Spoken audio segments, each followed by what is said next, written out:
आज के वीडियो में सिखाऊंगा कि कैसा अपलोग एजुकेशन लोन में अप्लाई कर सकता है इंडिया में with the Vidya Lakshmi portal. Video को शुरू से अंत तक देखिए, डिटेल्स में हर स्टेप को समझना जरूरी है।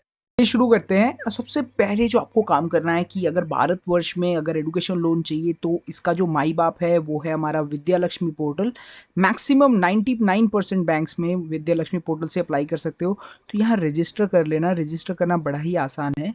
तो रजिस्टर करने के लिए आपको बस अपना नाम देने की ज़रूरत है, ईमेल एड्रेस देने की ज़रूरत है, अपना नंबर देने की ज़रूरत है।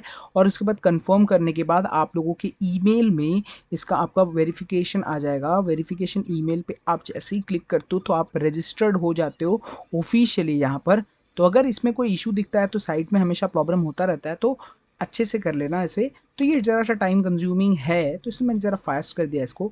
उसके बाद आप लोगों को लॉगिन पेज पे आ जाना है और लॉगिन कर देना है अपना पासवर्ड और अपना ईमेल देकर। उसके बाद आपको लोन एप्लीकेशन फॉर्म पे क्लिक करना है बड़ी ही आसानी से। अब ये देखिए, मैंने एक दूसरा बना रखा है। मैं भी एजुकेशन लोन पे पढ़ रहा हूँ, तो मेरी दूसरी आईडी पे बनी है सब कुछ। तो ये मैंने एक न्यू रजिस्टर किया है क्योंकि मेरे को पूरा एक्सप्लेन करना था प्रोसेस को। तो ये बड़ा आसान था। तो यहाँ पर सब कुछ हो जाने के बाद आप जैसे ही बेसिक जैसे इन्फॉर्मेशन पे अपनी सारी चीज़ें यस कर देनी है। अगर सबसे बड़ा ध्यान रखिएगा कि जो 4.5 लाख से बहुत सारे बच्चे सोचते हैं कि कम देंगे।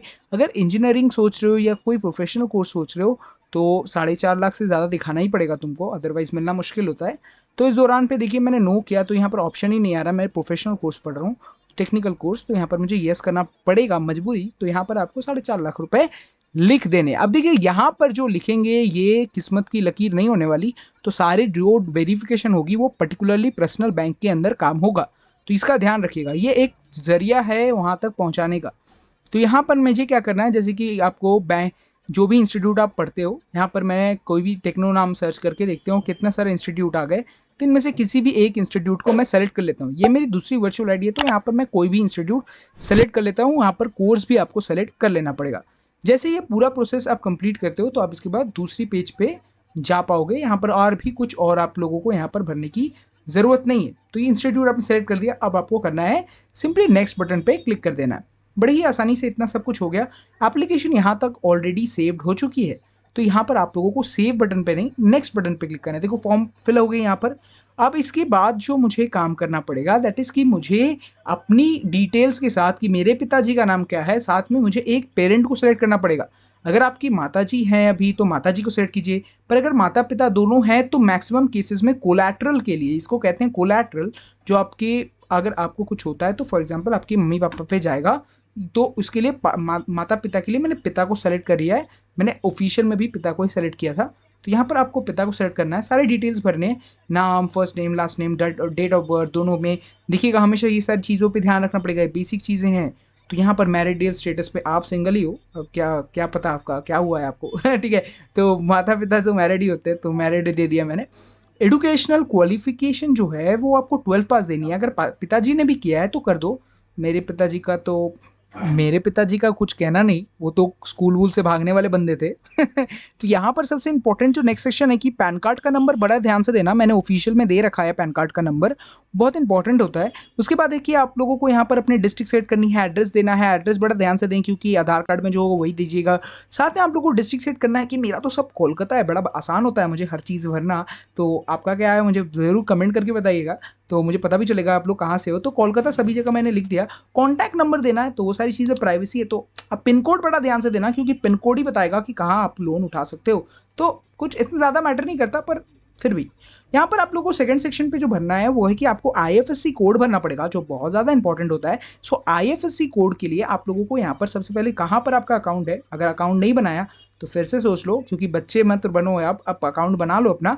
तो अकाउंट बनाने के बाद यहाँ पर सारे डिटेल्स भर देना। यहाँ पर एक इंपॉर्टेंट सेक्शन आता है कि अगर आपने ऑलरेडी बैंक से पैसे उठाए हैं तो लास्ट सेक्शन में जो दिख रहा है वो, अगर तो आपने बैंक उठाया है कि लोन चल रहा है, तो वो सारी डिटेल्स यहाँ पर भर देना। पिताजी के नाम पे हो ही सकता है। साथ में यहाँ पर आप लोगों को अगर कोई रिश्तेदार है आपका बैंक में, उसी बैंक में, तो यस करना, नहीं तो नो कर देने से।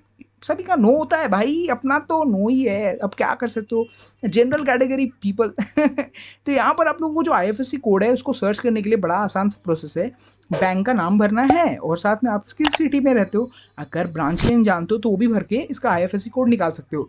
या फिर ऑलरेडी आईएफएससी कोड जानते ही हो तो उसे लगकर सर्च करो, वो भी मिल जाएगा। उसके बाद आप लोगों को सेकंड प्रोसेस पे यहाँ पर मैंने कॉलेज का नाम कुछ भी दे रखा है, तो उतना मैंडेटरी नहीं था यहाँ पर।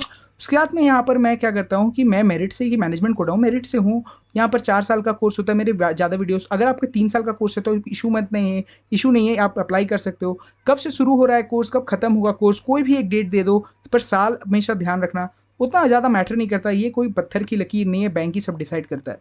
उसके बाद जो है यहाँ पर आप लोगों को सारे चीज़ें लिखनी है, कितने पैसे मिलने वाले हैं, इसको कहते हैं, अपने कॉलेज को कहो ब्रोशर देने, क्या कहोगे ब्रोशर, तो उसमें पैसे लिखे रहते हैं ट्यूशन फीस वाले, और एग्ज़ाम फ़ी और ये सारी चीज़ें आप बाद में भर सकते हो, पर ऐसा ऑप्शन नहीं होता, जब अप्लाई कर दोगे उसके बाद चेंज नहीं कर पाओगे। तो यहाँ पर अभी नहीं भी भरोगे तो चलेगा, तो पर बैंक में जब अप्लाई करोगे तो पता कर लेना कि कितने फीस चढ़ सकते हैं ये सारी चीज़ों के लिए।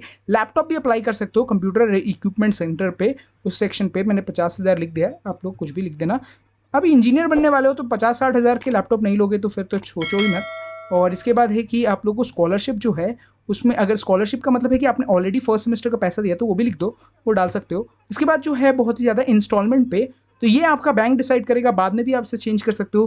तो यहाँ पर कुछ भी दे दो, मैंने 50 लिखकर 10,000 दे रहा हूँ। अब देखो 50 लिखकर 10,000 देता हूँ, उसका मतलब होता है कि मैं 5 लाख भरने वाला हूँ। इसे समझ भी नहीं आता, ये कैलकुलेट भी नहीं करता, ये कैसी ही वेबसाइट है, आप समझ सकते हो।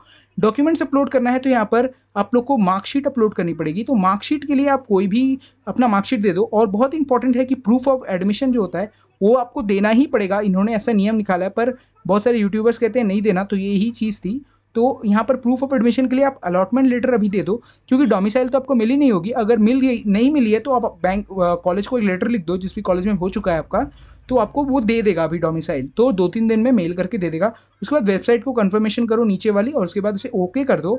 तो इसे से ओके करते हो तो देखो ये ऑप्शन पहले वाला जो बताया ना कि बिना अपलोड किए कैसे होता है, तो काम नहीं करता। तो अभी मैंने क्या किया, इसमें अपलोड कर दिया कोई भी फाइल। मैं तो यहाँ पर अपनी किताब अपलोड कर दिया हूँ ये कौन ही समझता है।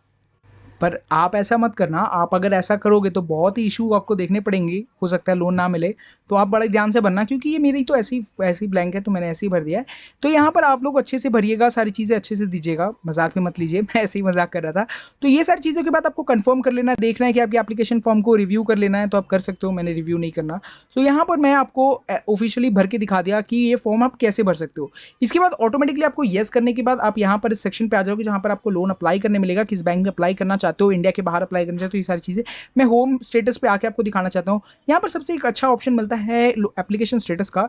देखो एप्लीकेशन स्टेटस चाहे जितनी भी हो जाए, पर आपको ऑफिशियली बैंक में जाकर ही पता करना पड़ेगा, क्योंकि ये इंडिया है, यहाँ के जो सरकारी नौकरी वाले होते हैं वो काम से ज़्यादा मज़े के लिए आते हैं, तो आपको ये समझ जाने की ज़रूरत है। तो यही बात के बाद आपको search and apply for loan scheme पे जाना है। तो यहाँ पर आप लोग को मैंने ये पहले वाली स्टेटमेंट को आप उतना ज़्यादा सीरियस मत ले लेना। तो आप लोगों को ऑफिशियली बैंक पे जानी पड़ेगी, और बैंक पे जाकर ही आपको सारा स्टेटस कंप्लीट करना पड़ेगा। उसके लिए आपको पहले बैंक को अप्लाई करना पड़ेगा। तो अप्लाई वाले ऑप्शन पे जाते ही आपको जो भी बैंक आपको चाहिए तो उसमें आप सेलेक्ट कर लेना। तो आप चाहे तो इंडिया के बाहर भी जाके पढ़ सकते हो, बड़े मज़े मिलेंगे, पर ऐसा होने वाला नहीं है। तो ये ऐसी मैक्सिमम केसेस में जो होती है, तो अप्लाई कर सकते हो। अब यहाँ पर देखो 4 लाख के नीचे होगा तो मार्जिन नहीं देना पड़ेगा, और अगर 7.5 लाख है तो मार्जिन देना पड़ सकता है। 15 लाख में काफ़ी मार्जिन देना पड़ता है, तो सोच समझ के मेरे ख्याल से आप लोग दे ही सकते हो, अगर आपने सोच रखा है। तो ये सारी बैंक आपको मिल जाएंगी। आपको अगर अपना बैंक ना मिले तो अपने बैंक के लिए अपना उसका IFSC कोड या कोई भी डिटेल्स उस बैंक के बारे में भर देना है यहाँ पर, और उसके बाद उस नियर बाय बैंक में आप अप्लाई कर देना। जो भी आप बैंक में अच्छा लगे अप्लाई कर देना, और वीडियो यहीं पर ख़त्म हो जाती है। तो यही सारी आज की वीडियो थी, जहाँ पर मैंने काफ़ी अच्छे से आपको एक्सप्लेन कर दिया। एक और वीडियो आएगी जहाँ पर कितने पैसे लग सकते हैं और क्या क्या चीज़ें आपको ध्यान रखनी पड़ेंगी उसके बारे में बताएंगे। तो चैनल को सब्सक्राइब ज़रूर करना।